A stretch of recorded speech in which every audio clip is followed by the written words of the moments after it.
چاہے لوگ رو رہے ہوں، لوگ تعزیت کر رہے ہوں، دعا کر رہے ہوں، لیکن ان کی کاروباری گفتگو قبرستان میں بھی ختم نہیں ہوتی، کیونکہ ان کا محور و مقصد جو ہے نا وہ صرف دنیاوی زندگی، کفن کے کپڑے کے ریٹ پر گفتگو ہو رہی ہوتی ہے کہ آج کل اس کا کیا ریٹ چل رہا ہے، بس یہی چل رہا ہوتا ہے.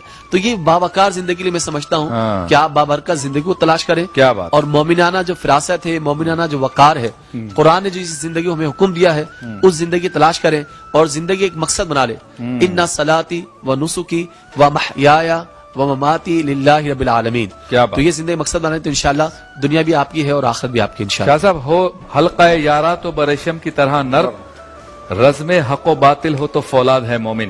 بالکل. یعنی اس شعر میں علامہ اقبال نے مومن کی صفت یہ بیان کی ہے کہ وہ اپنے دوستوں کے ساتھ ہو تو اتنا نرم ہو جیسے ریشم ہے، اور اگر حق و باطل کا مار کہا جائے تو وہی شخص جو تھوڑی دیر پہلے بہت نرم تھا وہ اس میدان کے اندر جو ہے نا وہ لوہا اور چٹان بن کے کھڑا ہو جاتا ہے اور اس سے سب کے سب ڈرتے ہیں. تو یہ امتزاج جو ہے یہ صحابہ کرام کی زندگی میں ہمیں نظر آتا ہے. کچھ مثالوں سے سمجھائیں تاکہ آج ہم ایسا بننے کی کوشش کر سکیں. دیکھیے صحابہ کرام رضوان اللہ اجمعین کی زندگی میں جیسے سرکار فاروق اعظم رضی اللہ تعالیٰ عنہ ہے، یہ تمام صحابہ کرام، حضرت صدیق اکبر، سیدنا عثمان غنی، سرکار مولا مرتضیٰ، ان کی زندگی کے اندر یہ انسان کی زندگی کے جو نمونے ہیں نا ان کی اس کی مکمل پریکٹس ہوئی ہے. صحیح. اس کی پریکٹس کو، اس کو فزیکل طور پر اگر آپ دیکھیں گے تو صحابہ کرام کی زندگی کے اندر آپ دیکھتے ہیں. احساس ذمہ داری کی بات چل رہی تھی. اب احساس ذمہ داری آپ دیکھیں زندگی کا ایک بہت بڑا حصہ ہے. صحیح. بالخصوص قبلہ جو اپنے کنبے کا سربراہ ہو یا ریاست کا سربراہ ہو. میں آپ کے سامنے ایک بات عرض کرتا ہوں. حضرت سیدنا عثمان غنی کہتے ہیں کہ ایک دفعہ مدینہ منورہ میں اتنی سخت گرمی تھی اور ہوتی گرمی کھجوروں کا، کہتے ہیں میں نے کھڑکی ہلکی سی کھولی تو ایک لو جو چل رہی تھی تو اس کا بھپکا میرے منہ پر لگا تو میرے میں ہمت نہیں ہوئی کہ میں دوبارہ چہرہ باہر نکال کے دیکھ سکوں. اچھا. لیکن جب میں نے تھوڑا سی جب کھڑکی کھول کے گرمی کا اندازہ لگانے کے کیا تو مجھے کسی آدمی کا ایک شیڈو، پرچھائی، سایہ سا نظر آیا. اچھا. تو میں حیران ہوا کہ جناب اس گرمی میں تو انسان جھلس جائے، لو چل رہی ہے، صحرائی علاقہ ہے، اتنی سخت گرمی اور دن کا چڑھا ہوا دن ہے، اس میں کون بندہ باہر ہو سکتا ہے. لیکن کہا کہ میں نے کوشش کی کہ میں دیکھتا ہوں اس کو. جب میں نے دیکھا تو واقعی میں کچھ اونٹ چل رہے تھے اور ایک بندہ ان کے پیچھے لاٹھی لے کر کچھ گویا کہ ان کو ہکال رہا تھا. کہنے لگا میں نے پھر کھڑکی بند کر دی. تھوڑی دیر کے بعد جب میں نے کھڑکی کھولی تو وہ شخص جب میرے قریب سے گزرنے لگا تو اونٹ کوئی 15-20 ہی تھے، لیکن اس کے پیچھے وہ آواز لگاتے ان کو ہکال رہا تھا اور ان کو ایک طرف لا رہا تھا. تو میں نے دیکھا وہ حضرت عمر تھے. اچھا. تو میں نے اندر سے آواز دی کہ امیر المومنین فاروق اعظم یہ آپ کیا کر رہے ہیں؟ فرمایا بس یہ صدقے کے اونٹ تھے، لوگوں کا حق ہے، یہ رسی توڑ کے بھاگ گئے تھے. تو میں نے کہا ضائع ہو جاتا تو رعایا کا کتنا نقصان ہوتا، تو میں ان کو ہکال کے باہر لا. تو آپ اندازہ لگائیے، اس کو کہتے ہیں احساس پروگرام. اس کو کہتے ہیں یہ احساس پروگرام. یہ احساس پروگرام. آپ دیکھیں تو یہ سرکار فاروق اعظم رضی اللہ تعالیٰ کی وہ احساس ذمہ داری جو ہے نا یہاں پر یہ ذکر کی گئی. اب اسی طرح اگر آپ آ جائیں تو سیدنا عمر رضی اللہ عنہ کا جلال کیسا ہے. ہم نے سحری میں بھی اس بات کو ڈسکس کیا کہ جو اللہ کے دین کے دشمن تھے اور جو امن کے دشمن تھے وہ ان کے نام سے تھر تھرا جاتے تھے. جی. یعنی آپ دیکھیے کہ 32 لاکھ مربع میل تک کی حکومت کو انہوں نے زیر نگو کر دیا. اور جہاں سرکار فاروق اعظم کا نام آ جائے تو معاملات ادھر مکمل ہو جائے.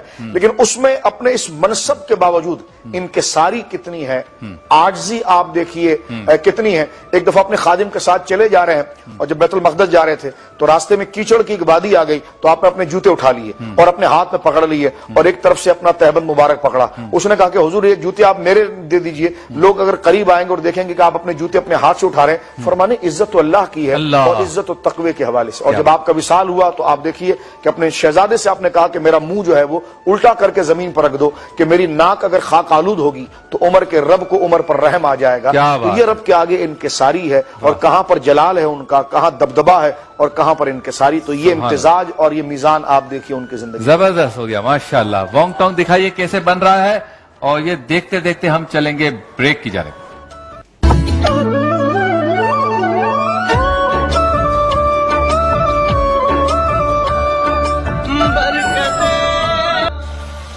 خوش آمدید ایک بار پھر آپ کی خدمت میں حاضر ہیں. آپ دیکھ رہے ہیں میرے پاس وان ٹون پک پک کے آ رہے ہیں. بالکل. تل تل کے آ رہے ہیں. تل تل کے آ رہے ہیں کشتیاں. اچھا یہ براؤن ہو رہے ہیں. براؤن ہو رہے ہیں اور یہ ہلکی آنچ پہ پکائے جائیں گے. اچھا. کیونکہ چکن کچا ڈالا ہے نا ہم نے. ہاں. تو یہ بہت زیادہ تیز اس میں اور تھوڑا ٹائم لیتے ہیں. ہم نے دیکھا تھا آپ جو ہے وہ آئل کو تھوڑا سا